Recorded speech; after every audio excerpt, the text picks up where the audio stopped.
Alors voilà, on va commencer notre deuxième séance. Dans la première séance, c'était expliqué pourquoi tout d'un coup, on a une nouvelle religion monothéiste, d'accord? Là, normalement, là, on a bien placé le contexte. Maintenant, on va dans la deuxième séance expliquer un petit peu la vie et l'enseignement de Jésus-Christ. Et pour pouvoir le faire, en fait, je vous ai des documents. Je vous ai donné des documents extraits des évangiles où on raconte justement les plus grands événements de la vie de Jésus. Alors, ce que je vous filme, moi, c'est le livre où j'ai extrait la plupart des documents que vous avez sur la fiche. D'accord? Donc, vous n'avez pas besoin vraiment de regarder la vidéo. Du moment que vous avez la fiche avec les documents, c'est largement suffisant. Et comme je vous ai dit, n'oubliez pas de bien lire les documents avant de lancer la vidéo, parce que sinon, ça ne sert à rien, vous n'allez rien comprendre. Alors, pour commencer, on va s'appuyer sur le document 1, et c'est le texte sur la naissance de Jésus. Et je vous demande où est né Jésus d'après les évangiles. Alors, si vous avez bien lu le texte, normalement, vous avez trouvé que Jésus est né à Bethléem. D'accord? Vous regardez bien le texte pour écrire correctement le mot. Qu'est-ce qui prouve qu'il est de religion juive? Alors, c'est tout simple. Parce qu'en fait, ils suivent la loi de Moïse et parce qu'on le fait aussi circoncire. Alors, si vous avez un souci avec le mot circoncire, je vous laisse regarder la définition. Ce sera beaucoup plus simple. Alors, le document 2. Alors, le document 2 que je vous ai donné, c'est en lien avec le baptême de Jésus. D'accord?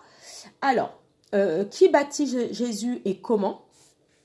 Alors, déjà, il a été baptisé à l'âge de 30 ans. Et celui qui l'a baptisé, c'est Jean-Baptiste. D'accord? On le voit là sur l'illustration. Jean-Baptiste, il est là et on voit Jésus. D'accord? Et comment on va le baptiser? C'est par l'immersion dans l'eau. En fait, on va le plonger dans l'eau, tout simplement. Ok? Que fait Jésus après son baptême? Alors, après son baptême, il va aller prêcher son nouveau message. Alors, prêcher, c'est-à-dire qu'il va aller de ville en ville pour faire passer son message, pour inciter les gens à adhérer à sa religion. D'accord? Après, on s'appuyait sur le document 3. Alors, cette fois-ci, c'est d'après l'évangile de Matthieu, à qui Jésus promet-il le bonheur éternel? D'accord? Et qui sont les élus de Dieu? On va répondre aux deux questions en même temps.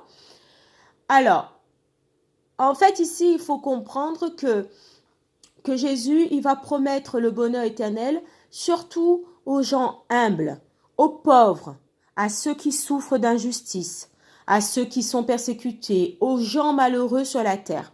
D'accord? Et en fait, et il leur dit que de toute façon, ne vous inquiétez pas, je vous promets qu'après la mort, après votre mort, vous allez connaître une vie et un bonheur éternel. D'accord? C'est-à-dire, vous avez été peut-être malheureux dans votre vie, mais après votre mort, vous allez connaître le bonheur. En fait, c'est ce qu'on attend un peu ici, c'est ce qu'on a voulu faire comprendre dans ce texte.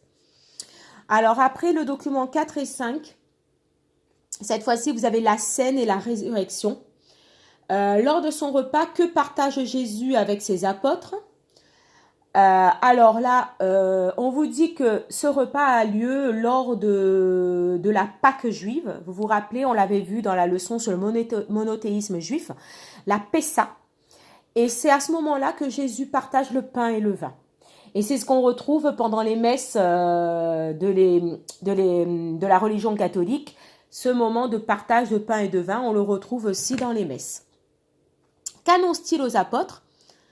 Alors, il dit aux apôtres, voilà, c'est mon dernier repas avant de rejoindre les cieux. En gros, c'est mon dernier repas avant de mourir. Ok? Il savait ce qu'il attendait. Alors, le document 5 et 6, on s'appuie encore sur la résurrection et cette fois-ci l'ascension. En plus, ça tombe très bien. Je suis en train de filmer la vidéo le jour de l'ascension. Alors, ici, en fait, il faudrait arriver à expliquer ce que sont la résurrection et l'ascension. Alors, la résurrection, c'est tout simple. Vous devez expliquer que c'est une croyance chrétienne selon laquelle Jésus serait ressuscité après sa mort. Bon, ça, je pense que c'était clair. Et que l'ascension, elle va correspondre, en fait, c'est 40 jours après sa résurrection. On dit que Jésus aurait demandé aux apôtres de porter le message de Jésus. D'accord? Voilà ce qu'il fallait expliquer dans la dernière question. On a terminé cette séance, on se retrouve pour la prochaine.